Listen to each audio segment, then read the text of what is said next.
గతం నుంచి జిఎస్టీ అంటే 28% ఉండేదాన్ని 18% చేస్తూ 18% ఉండేదాన్ని 12% చేస్తూ 12% ఉండే జిఎస్టీని 5% చేస్తూ 5% ఉండే జిఎస్టీని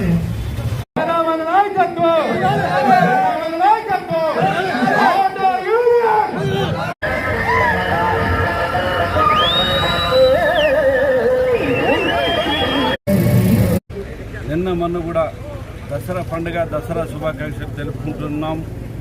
అదేవిధంగా ఈరోజు కూడా దీపావళి ఇంకా ఒక 15 రోజులు ఉన్నా ఈరోజు ఆంధ్ర రాష్ట్రం మొత్తం పైన కూడా దీపావళి పండుగ ఈరోజే జరుపుకోవడం చాలా సంతోషంగా ఉందని చెప్పి మనం చేసుకుంటున్నాం. ఎందుకంటే బడుగు బలహీన వర్గాలు ఎంతోమంది 5 కోట్ల ప్రజలు ఉన్న వాళ్ళు ఎంతోమంది కూడా వాళ్ళ కష్టాలను తెలుసుకొని సూపర్ 6 సూపర్ హిట్గా ఆయన పథకాలు పెట్టి అందరిని ఆదరించి వాళ్ళ కుటుంబాలను పోషించుకునేదానికి ఒక మన ఆంధ్ర రాష్ట్రం మన ముఖ్యమంత్రి నారా చంద్రబాబు నాయుడు గారికి దక్కుతుందని చెప్పి ఈ సందర్భంగా మనం చేసుకుంటున్నాం.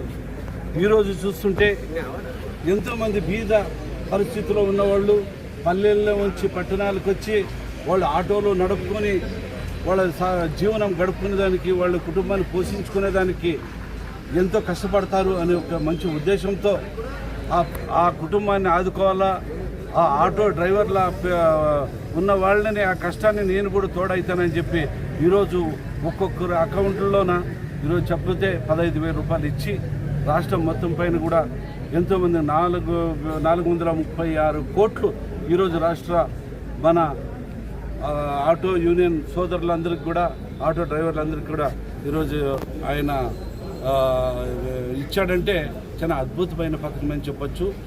అందరూ కూడా అన్ని వర్గాల వారు కూడా ఈరోజు సుఖ సంతోషాలతో ఉన్నారు. ఈరోజు నాకు కూడా నేను అదృష్టంగా భావిస్తున్నా. ఈరోజు గుంటకల్ల నియోజకవర్గంలో కూడా ఆటో డ్రైవర్లు అందరూ కూడా మంచి అవకాశము, వాళ్ళతో పాటు నేను కూర్చొని భోజనం చేస్తున్నాను కూడా నేను అదృష్టంగా భావిస్తూ ఇలాంటి బడుగు బలహీన వర్గాల వాళ్ళని ముందుకు తీసుకుపోయేదానికి మన ముఖ్యమంత్రి నారా చంద్రబాబు నాయుడు గారు, అదేవిధంగా కేంద్రంలో నరేంద్ర మోడీ గారు, అదేవిధంగా మన పార్టీ కూటమిలో ఉన్న సభ్యులు మన పవన్ కళ్యాణ్ గారు, బీజేపీ అందరూ కలిసి ఈరోజు రాష్ట్రాన్ని ముందు బాటలో నడుపుతున్నారు. కాబట్టి రాష్ట్ర ప్రజలు అందరూ కూడా మన ఎన్డీఏ గవర్నమెంట్కి అందరూ శుభవందనాలు తెలుపుకుంటూ సెలవు తీసుకుంటున్నారు.